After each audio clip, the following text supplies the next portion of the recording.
নমস্কাৰ। এই মুহূৰ্তত মই উপস্থিত আছোঁ ১০ নং বিলাহীপাৰা সমষ্টিত। এটা গুৰুত্বপূৰ্ণ সমষ্টি পশ্চিম অসমৰ, আৰু যিটো সমষ্টিত এগৰাকী নিৰ্দলীয় প্ৰাৰ্থীয়ে শাসকীয় পক্ষ আৰু বিৰোধী পক্ষ উভয় পক্ষৰ প্ৰাৰ্থীৰ সন্মুখত প্ৰত্যাহ্বানৰ সৃষ্টি কৰিছে। যিগৰাকী প্ৰাৰ্থীৰ এক সুকীয়া পৰিচয় আছে, দেশী জনগোষ্ঠীৰ এগৰাকী আগশাৰীৰ নেতা শ্বেখ হেদায়তুল্লাহ, তেখেতৰ সৈতে আমি এই মুহূৰ্তত গাড়ীত বহি আছোঁ আৰু কিছু কথা আমি তেখেতৰ সৈতে পাতিম। তেখেত যিহেতু নিৰ্বাচনত নিৰ্দলীয়ভাৱে অৱতীৰ্ণ হৈছে। ডাঙৰীয়া, আপোনাক স্বাগতম জনাইছোঁ। নমস্কাৰ। বিলাহীপাৰা সমষ্টিটোৰ যদি আমি জনগাঁথনিগত কথা কিছু পাতোঁ, আমি দেখিম যে দেশী জনগোষ্ঠীৰ ইয়াত আধিপত্য আছে। প্ৰায় ৯০,০০০ ভোট আছে, আৰু আপুনি এসময়ত দেশী জনগোষ্ঠীক সন্মুখৰ পৰা নেতৃত্ব দিছিল, সংগঠনৰ আপুনি গুৰুদায়িত্বত আছিলে।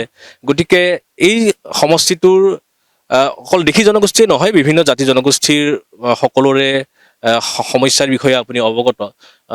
তৎসত্ত্বেও আমি যদি দেশী জনগোষ্ঠীৰ কথাটোকে কওঁ, আমি দেখিম যে অসমৰ যিকেইটা ৰাজনৈতিক দল আছে, প্ৰাৰ্থিত্ব প্ৰদানৰ ক্ষেত্ৰত দেশী জনগোষ্ঠীক কোনোবা ক্ষেত্ৰত বঞ্চিত কৰি আহিছে। আৰু দেশী জনগোষ্ঠীৰ প্ৰতিনিধি হিচাপে আপুনি এই নিৰ্বাচনত অৱতীৰ্ণ হৈছে নেকি? মই দ্য এণ্ড নিউজৰ আপোনালোকৰ কৰ্মকৰ্তাসকলক আৰু অত্যধিক ধন্যবাদ জ্ঞাপন কৰিছোঁ। কথাটো ঠিক তেনেকুৱা নহয়, যদিও এটা কথা হয়, এটা প্ৰতিবাদ, এটা আমাৰ শক্তি দেখুওৱাৰ কাৰণে মই নিৰ্বাচনত অৱতীৰ্ণ হৈছোঁ। স্বাভাৱিকতেই সৰ্বভাৰতীয় হওক বা অসম ৰাজ্যভিত্তিক হওক, নিৰ্বাচনৰ যেতিয়া টিকট বিতৰণ কৰা হয়, আমি লক্ষ্য কৰোঁ কি যে জনগোষ্ঠীয় হিচাপে এটা গুৰুত্ব দিয়া হয়। বিহাৰত হ'লে যাদৱ, যি ঠাইত যাদৱ আছে যাদৱক দিব। এতিয়া যোৰহাটত আহোম ভোটাৰ কাৰণে গৌৰৱ গগৈক দিছে, তাত হেদায়তুল্লাক কেতিয়াও টিকট নিদিয়ে। এইটো স্বাভাৱিক কথা। যিমানে যি ধৰ্ম নিৰপেক্ষতাৰ কথা কওক, ইভেন কি কংগ্ৰেছ কিয়, যিমান আমাৰ বাম আৰু গণতান্ত্ৰিক কমিউনিষ্ট পাৰ্টিসমূহ আছে, তেওঁলোকে যেতিয়া টিকট বিতৰণ কৰে, তেওঁলোকে ভাষা, ধৰ্ম, অঞ্চলৰ কথাটো গুৰুত্ব দিহে তেওঁলোকে টিকট বিতৰণ কৰে। কিন্তু আচৰিত কথা দেখিছো, কংগ্ৰেছ এটা সৰ্বভাৰতীয় দলটোৱে এই কথাটোক ইচ্ছাকৃতভাৱে নামনি অসমত আহিলে তেওঁলোকে আওকাণ কৰে। ইয়াত ধুবুৰী লোকসভা সমষ্টিত 1971 চনৰ পৰা, তেতিয়াৰ প্ৰয়াত মনিল হক চৌধুৰী ইয়ালৈ আহিছিল কংগ্ৰেছৰ পৰা টিকট লৈ, ইয়াৰ পৰা মন্ত্ৰী হৈ গৈ কেন্দ্ৰীয় চৰকাৰত তেওঁ ইণ্ডাষ্ট্ৰী আৰু মাইন মিনিষ্ট্ৰী হৈছিল। তেওঁ চিনি কল, কাগজ কল, শিলচৰত পাতিছে, ইঞ্জিনিয়াৰিং কলেজ পাতিছে, মেডিকেল কলেজ পাতিছে, আমাৰ ধুবুৰীক একো দিয়া নাই। সিদিনা দেখিলো বদৰুদ্দিন আজমল ডাঙৰীয়া ইয়ালৈ আহিল, এবছৰ, 2 বছৰ নহয়, 15 বছৰ ইয়াতকে MP থাকিল, তেওঁ হোজাইৰ পৰা আহিছে। এতিয়া একবিংশ শতিকাৰ তৃতীয় দশকত 2024 চনত আমি দেখিলো যে এতিয়া 71 চনৰ কথা বেলেগ, এতিয়া 50-56 বছৰ পিছত ধুবুৰী জিলাৰ ধুবুৰী লোকসভা সমষ্টিৰ 27 লাখ ভোটাৰৰ মাজত এজন স্থানীয় প্ৰাৰ্থী নাপায় নে কংগ্ৰেছ দলে? ৰকিবুল হুজা আনিছে। সেই একেটা ফৰ্মুলা খটুৱাই বিধানসভা নিৰ্বাচনত তেওঁলোকে দেখিছে কি যে 1,97,000, কোনোবাই 93,000 ভোটাৰ থকা এটা প্ৰেষ্টিজিয়াছ সমষ্টি বুলি এই কাৰণেই যে এসময়ত এই বিলাসীপাৰা সমষ্টিক প্ৰতিনিধিত্ব কৰিছিল জননেতা শৰৎচন্দ্ৰ সিংহ। তেওঁ 2.5টা কাৰ্যকালৰ কাৰণে অসমৰ মুখ্যমন্ত্ৰী আছিল। বিশিষ্ট ব্যক্তিসকল ইয়াৰ পৰা বিধায়ক হিচাপে নিৰ্বাচিত হৈছিল। সেই সমষ্টিটোক নতুনকে যেতিয়া সীমা নিৰ্ধাৰণ কৰা হৈছে, তাত যেতিয়া এটা জনগোষ্ঠী 47% তেওঁলোকৰ ইয়াত জনগাঁথনি আছে, সেই জনগোষ্ঠীটোক প্ৰতাৰণা কৰি, অৱহেলা কৰি বীৰসিং জৰুৱা নামৰ বেলেগ এটা সমষ্টিৰ পৰা এজন মানুহক আনি, যুৱকক আনি ইয়াত প্ৰাৰ্থী দিয়া হৈছে। এইটো চূড়ান্তভাৱে এটা জনগোষ্ঠীক অৱহেলা কৰা, অপমান কৰা আৰু এটা বঞ্চনাৰ ইতিহাস হয়। আমি বহু সময়ত দেখিছোঁ যে সামাজিকভাৱে হওক, ৰাজনৈতিকভাৱে হওক, দেশী জনগোষ্ঠীয়ে যিটো গুৰুত্ব পাব লাগিছিল, অসমৰ হয়তো কোনো এখন চৰকাৰে সেই গুৰুত্বটো প্ৰদান কৰা নাই। এসময়ত আপুনি যিহেতু এই জনগোষ্ঠীটোক সন্মুখৰ পৰা নেতৃত্ব দিছিল, গতিকে আপুনি তাৰ ইতিমধ্যে আপুনি উল্লেখ কৰিছে যে সেই প্ৰতিবাদ কল্পে হয়তো আজি নিৰ্বাচনত অৱতীৰ্ণ হ'বলৈ আপুনি বাধ্য হৈছে। গতিকে এগৰাকী প্ৰাৰ্থী হিচাপে আপুনি এতিয়া কি ক'ব যে মানুহৰ মাজত সোমাই জনসম্পৰ্ক কৰি আপুনি মানুহৰ সমৰ্থন কি ধৰণে আদায় কৰিছে? মই দেশী জনগোষ্ঠী মঞ্চ অসমৰ 2টা কাৰ্যকালৰ সভাপতি থকাৰ উপৰিও মই এখন কলেজত চাকৰি কৰিছিলোঁ। তাৰে ভাৰপ্ৰাপ্ত অধ্যক্ষ হিচাপে মই 2023 চনত মই অৱসৰ লৈছোঁ।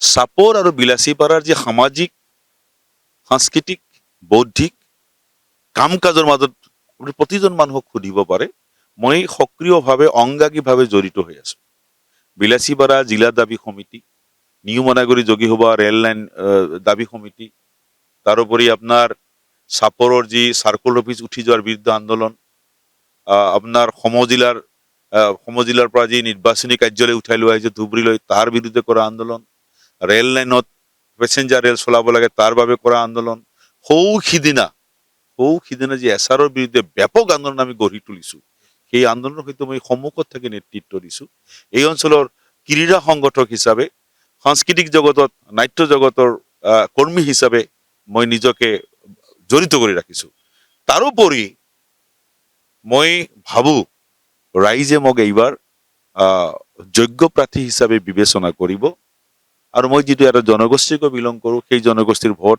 আৰু অন্যান্য জাতি জনগোষ্ঠী আজি ইয়াৰ কোচ কলিতা নাথযোগী যি অনুসূচিত জনজাতি ইত্যাদি আছে অনুসূচিত জাতি জনজাতি সমস্ত প্ৰকাৰৰ ভোট মই পাম বুলি মই আশাবাদী আৰু নিশ্চয় এইটোকে সম্পদ কৰিয়ে মই ভোটত আগবাঢ়িছো এই অঞ্চলৰ এই মাটিৰ সৈতে শিপাৰ সৈতে আপোনাৰ সম্পৰ্ক আছে আপুনি এগৰাকী কলেজ শিক্ষক আছিল কলেজৰ আপুনি অধ্যক্ষ আছিল গতিকে আপুনি সমাজক বাট দেখুৱাইছে তদুপৰি আপোনাৰ বিভিন্ন সমস্যাৰ বিষয়ে আপুনি অৱগত আপোনাৰ নেতৃত্বতে বিভিন্ন ৰাইজৰ বিভিন্ন আন্দোলন হৈছে গতিকে এই সমষ্টিটোৰ আপুনি ইতিমধ্যে উল্লেখ কৰিলে যে জননেতা শৰৎ চন্দ্ৰ সিংহৰ দৰে নেতাই ইয়াৰ পৰা প্ৰতিনিধিত্ব কৰিছিল গতিকে আজিৰ তাৰিখত এই সমষ্টিটোৰ উন্নয়নৰ ছবিখন আপুনি কি দেখিছে বিজেপি চৰকাৰৰ আমলতেই হওক পূৰ্বৰ কংগ্ৰেছ চৰকাৰৰ আমলতেই হওক কিন্তু যি ধৰণে বিলাসীপাৰা সমষ্টিটো আগবাঢ়ি যাব লাগিছিল সেই ধৰণে আগবাঢ়ি গৈছে মই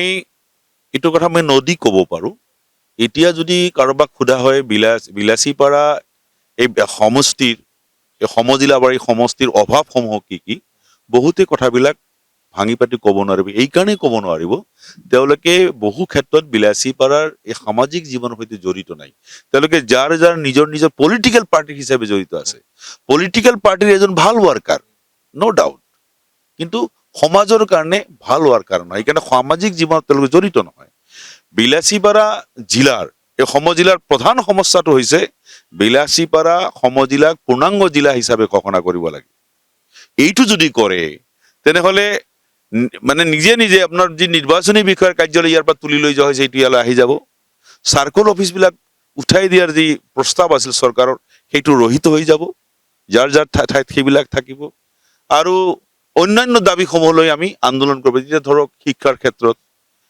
চাপৰগ্ৰাম কলেজত বিজ্ঞান শাখা চালু কৰিব লাগে ৰত্নপীঠ কলেজত বিজ্ঞান শাখা ঘোষণা কৰাৰ পিছত নহ'ল সেইটো চালু কৰিব লাগে এই বিলাসীপাৰা 3-4খন ব্যাপক জনসংখ্যাৰ ঠাই ইয়াত এটা ITI নাই কাৰিকৰী শিক্ষাৰ কোনো ব্যৱস্থা নাই ইয়াত এখন 200খন বিছনাযুক্ত হস্পিটেল আছে এই হস্পিটেলখনক উন্নত কৰি যাতে আমি বাহিৰলৈ আমাৰ ৰোগী লৈ যাব নালাগে তাৰ কাৰণে তেওঁলোকে ব্যৱস্থা কৰিব পাৰে চাপৰত এটা FRU আছে ইয়াত আদৰ্শ চিকিৎসালয় আছে চাপত গ্ৰামত আছে এইবিলাক উন্নত কৰিলে স্বাস্থ্য সেৱাৰ ক্ষেত্ৰতো উন্নত অৱস্থা কৰাৰ এটা ব্যৱস্থা আছে যোগাযোগৰ ক্ষেত্ৰত ইয়াত ৰেল লাইনত ইণ্টাৰচিটি চলাব লাগে ৰাস্তা ঘাট কৰিছে আগৰ বিজেপিৰ যে বিধায়ক আছিল তেওঁ কিছু ৰাস্তা কৰিছে কিন্তু তাৰ সমবিতৰণ হোৱা নাই সুযোগ সুবিধা যিবিলাক চৰকাৰৰ আহিছে আঁচনি ইত্যাদি যিবিলাক আহিছে একদমেই সমবিতৰণ হোৱা নাই আপোনালোকে ৰাইজক লগ পালে এইবিলাকৰ খতিয়ান ল'লে আপুনি দেখিবলৈ পাব আৰু আৰ্থসামাজিক দিশটো মানে এই অঞ্চলৰ আৰ্থসামাজিক দিশটো উন্নয়নৰ ক্ষেত্ৰত নিশ্চয় আপোনাৰ কিছু ৰূপৰেখা থাকিব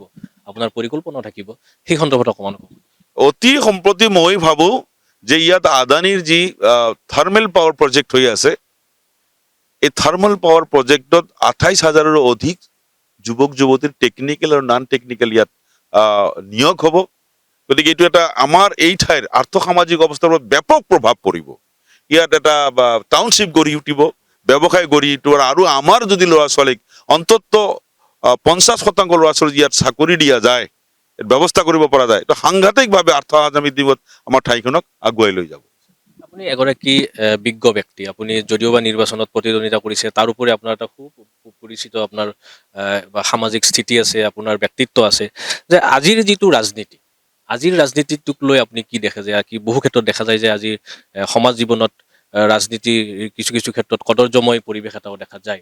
গতিকে আপোনালোকৰ দৰে ব্যক্তিৰ অংশগ্ৰহণ নিশ্চয়কৈ ৰাজনীতিত প্ৰয়োজন আছে, আৰু এই বিষয়বোৰ ভোটাৰ ৰাইজে কিমান দূৰ উপলব্ধি কৰিবলৈ সক্ষম হৈছে? মোৰ এতিয়া 63 ইয়াৰ্ছ এইজ, মোৰ এতিয়া 63 বছৰ বয়সত মই যেতিয়া ছাত্ৰ জীৱনৰ পৰা আমি যেতিয়া আছুৰ পৰা আহি SFI কৰিছিলোঁ, তেতিয়া বিজ্ঞ ব্যক্তি, এতিয়া হেমেন দাস দৰে ব্যক্তি, উদ্ধৱ বৰ্মন, তেওঁলোকৰ ব্যক্তিত্ব, তেওঁলোকৰ ৰাজনৈতিক যে আদৰ্শ, জীৱনৰ আইডিঅলজিৰ দ্বাৰা আমি ইনফ্লুৱেঞ্চড হৈ পেলাই আমি ছাত্ৰ ৰাজনীতি আহিছিলোঁ। পিছৰ জীৱনত আমি ৰাজনৈতিক জীৱনত প্ৰৱেশ কৰিছিলোঁ।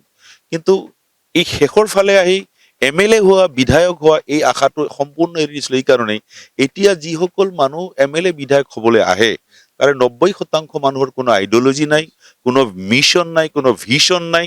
Just they have got some black money, so using the black money they want to fight election and want to become leader for earning more money, আৰু বেছি বেছি টকা ইনকাম কৰিব। সেইটোলে তেওঁলোকৰ মিছন, এই সমাজক কেনেকৈ পৰিৱৰ্তন কৰিব, ৰাষ্ট্ৰত কেনেকৈ নিৰ্মাণত সহযোগ কৰিব, তাৰ ভিছন মিছন একো নাই। বহুতৰ বাবে ৰাজনীতিটো আজিৰ তাৰিখত ব্যৱসায় নিচিনা। এটা এটা সঁচা কথা। এতিয়া ইনভেষ্ট কৰে ৰাজনীতিত, মই ইমান কোটি ইনভেষ্ট কৰিলে মই ইমান কোটি তাৰ পৰা আৰ্ণ কৰিব পাৰিম। এইটো ইনভেষ্ট কৰাৰ কাৰণে বহুতেই কি হয়, ৰাজনীতিলৈ আহে। গতিকে এটা এক প্ৰকাৰ এটা বিজনেছত পৰিণত হৈছে। এতিয়া এগৰাকী ব্যতিক্ৰমী চিন্তাৰ ব্যক্তি হিচাপে আপুনি এতিয়া কি ভাবিছে যে বিলাহীপাৰা সমষ্টিটোত যুঁজখন কেনেকুৱা হ'ব? ইয়াত ত্ৰিকোণীয় যুঁজ হ'ব? ত্ৰিকোণীয়া যুঁজটো আছিল, এতিয়া লাহে লাহে মানে ফেচ টু ফেচ এটা ফাইট হ'বলৈ গৈ আছে। মই ভাবোঁ এটা ৰাইজৰ কথা, মই মিটিংহে কৰি ঘূৰি ফুৰিছোঁ। আমি নিৰ্দলীয় প্ৰাৰ্থী, আমাৰ অৰ্থৰ সংকট আছে, আমাৰ কৰ্মীৰ সংকট আছে, তাৰ মাজেদি ৰাইজৰ সহযোগত মই বিপুল সঁহাৰি পাইছোঁ ৰাইজৰ। সেইকাৰণে ভাবোঁ লাহে লাহে যুঁজখন ফেচ টু ফেচ, মুখামুখি যুঁজলৈ গৈ আছে, এনেকুৱা এটা মোৰ অনুমান হৈছে। আৰু সেইটোৱে হোৱা উচিত আচলতে। দলীয় প্ৰাৰ্থী যিয়েই নহওক বা দলীয় চিহ্ন যিয়েই নহওক, প্ৰাৰ্থীৰ মুখলৈ চাই ৰাইজে ভোট দিয়া উচিত। আমিও সেয়াই কামনা কৰোঁ। আৰু শেষত আমাৰ জৰিয়তে আপুনি বিলাহীপাৰা সমষ্টিৰ ভোটাৰক, ৰাইজক কি অনুৰোধ বা আহ্বান জনাব? আপোনালোকৰ জৰিয়তে মই 10 নং বিলাসীপাৰা বিধানসভা সমষ্টিৰ শ্ৰদ্ধাৰ ভোটাৰসকলক মই এইটোৱে অনুৰোধ কৰিম, আপোনালোকে এইবাৰ বিধানসভাৰ ভিতৰে বাহিৰে বিলাসীপাৰাৰ উন্নয়নক লৈ, বিলাসীপাৰাৰ বিভিন্ন সমস্যাৰাজিক লৈ দাবী উত্থাপন কৰাৰ কাৰণে সৰব হ'বলৈ মোক এটা সুযোগ দিয়ক। ইমান দিনে বিধানসভাৰ বাহিৰত বিলাসীপাৰাৰ সমস্যাসমূহলৈ আমি আন্দোলন আদি কৰিছোঁ, ৰাইজৰ লগত আছোঁ। যদি আপোনালোকে এই কথাবিলাক বিধানসভাৰ মজিয়াত উত্থাপন কৰাটো বিচাৰে সঠিক ৰূপে, নিশ্চয় ৰাইজে মোক বিবেচনা কৰিব, মোক তেওঁলোকক সেৱা কৰাৰ এটা সুযোগ দিব। ধন্যবাদ শ্বেখ হেদায়তুল্লাহ ডাঙৰীয়া। আমিও বিচাৰিম যে আপোনাৰ দৰে এগৰাকী ব্যক্তি বিধানসভাৰ মজিয়ালৈ যাওক, আৰু ইমান দিনে আপুনি সন্মুখৰ পৰা সমষ্টিবাসীৰ ৰাইজৰ হকে বা এইখন সমাজৰ ন্যায়ৰ হকে যিখন যুঁজ আপুনি চলাই আহিছে, সেই যুঁজখন অধিক ত্বৰান্বিত হওক, আৰু বিধানসভাৰ মজিয়ালৈ গৈ আপুনি সবলভাৱে আপোনাৰ সবল কণ্ঠ তাত আপুনি উপস্থাপন কৰক। আৰু কেৱল দেশী জনগোষ্ঠীয়েই নহয়, এই অঞ্চলটোৰ সকলো জাতি জনগোষ্ঠীৰ যিবোৰ সমস্যা, মৌলিক সমস্যা আছে, সেই সমস্যাসমূহৰ সমাধানৰ পথ প্ৰশস্ত হওক। আৰু আপোনাৰ দৰে এগৰাকী দূৰদৰ্শী চিন্তাৰ লোকক বিলাসীপাৰাৰ ৰাইজে বিধায়ক হিচাপে নিৰ্বাচিত কৰক। আৰু আপোনাৰো যথেষ্ট ব্যস্ততা, এই ব্যস্ততাৰ মাজত আপুনি আমাক সময় দিলে, তাৰ বাবে আমি আপোনাক অশেষ ধন্যবাদ জনাইছোঁ। যিকোনো খবৰৰ বাবে যোগাযোগ কৰক আমাৰ এই নম্বৰত 9181 307 221।